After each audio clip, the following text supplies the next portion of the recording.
খালি হাতে ময়দানে নামলে হবে না, আর খালি হাতে ময়দানে নামলে হবে না। ইসলামী আন্দোলন বাংলাদেশের কর্মীরা এই ঘোষণা দিতে শেষ পর্যন্ত বাধ্য হবে।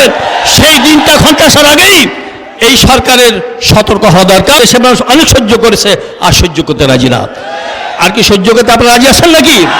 ইসলামী আন্দোলন বাংলাদেশের মহতারাম আমির রাজপথে নেমে এসেছেন, ঘোষণা হয়েছে যতদিন পর্যন্ত এই সরকার বিদায় না নিবে এতদিন পর্যন্ত আন্দোলন চলতেই থাকবে।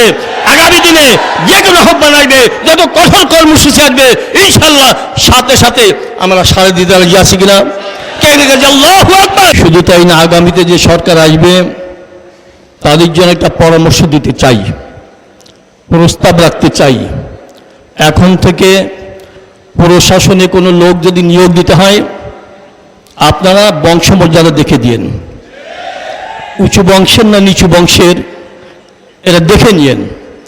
যারা সম্মানিত মানুষকে সম্মান দিতে জানে এমন মানুষ দিয়েই প্রশাসন সাজাতে হবে।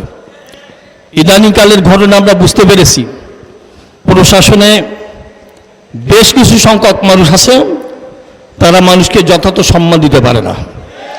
ওরা চেনে না পিসাব চরমাইকে, ওরা চেনে না নায়েবে আমির মুফতি ফাজলুল কারীম সাহেবকে, ওরা চেনে না। চিনলে এই কাজ করতে পারতো না। আমার ভাইরা, বর্তমান অবৈধ সরকার যে ইতিহাস রচনা করছে সারা পৃথিবীতে এই ইতিহাস খুঁজে পাবেন না। আগে শুনেছিলাম ডিজিটাল বাংলাদেশ, এখন শুধু স্মার্ট বাংলাদেশ।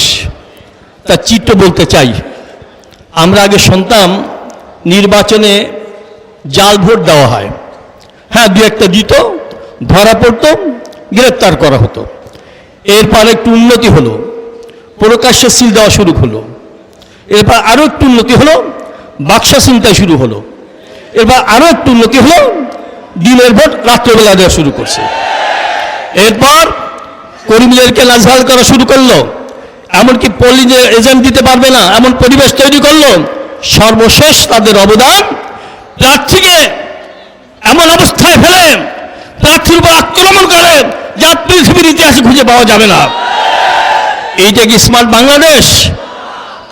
এর পরিবর্তন হওয়া দরকার। এর পরিবর্তন চাই ইসলামী আলো বাংলাদেশ। ইসলামী আলো বাংলাদেশ সংঘাত চায় না, বিশৃঙ্খলা চায় না।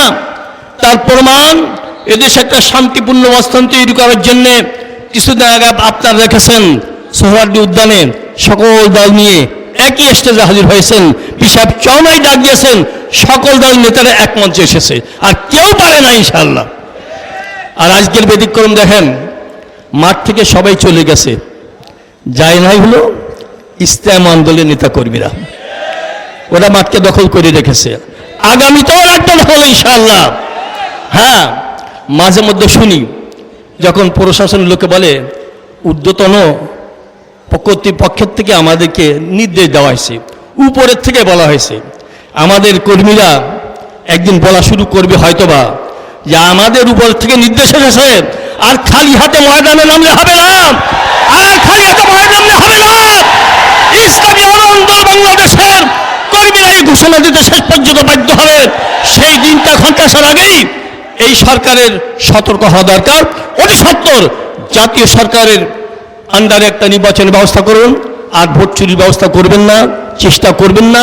দেশের মানুষ ফুসে উঠেছে, আর রেহাই আপনারা পাবেন না। সর্বশেষ একটা কথা বলতে চাই, পিপিলিকা পতঙ্গ হয় মরিবার তরে। দেখবেন যাদের ধ্বংস ঘনিয়ে আসে তাদের ডানা গজায়। আমরাও লক্ষ্য করতেছি আওয়ামী লীগের ডানা গজিয়েছে। আমার মনে হয় সামনে কঠিন এক পরিণতি আসতেছে। এর আগেই সতর্ক হওয়া দরকার। সুযোগ দেওয়া হচ্ছে, এদেশের মানুষ অনেক সহ্য করেছে, আর সহ্য করতে রাজি না। আর কি সহ্য করতে আপনারা রাজি আছেন নাকি? ইসলামী আন্দোলন বাংলাদেশের মহতারাম আমির রাজপথে নেমে এসেছেন, ঘোষণা হয়েছে যতদিন পর্যন্ত এই সরকার বিদায় না নিবে এতদিন পর্যন্ত আন্দোলন চলতেই থাকবে। আগামী দিনে যে কোনো আহ্বান আসবে, যত কঠোর কর্মসূচি আসবে, ইনশাল্লাহ সাথে সাথে আমরা সাড়ে দিতে রাজি আছি কিনা? কে রেখেছে? আল্লাহু আকবার।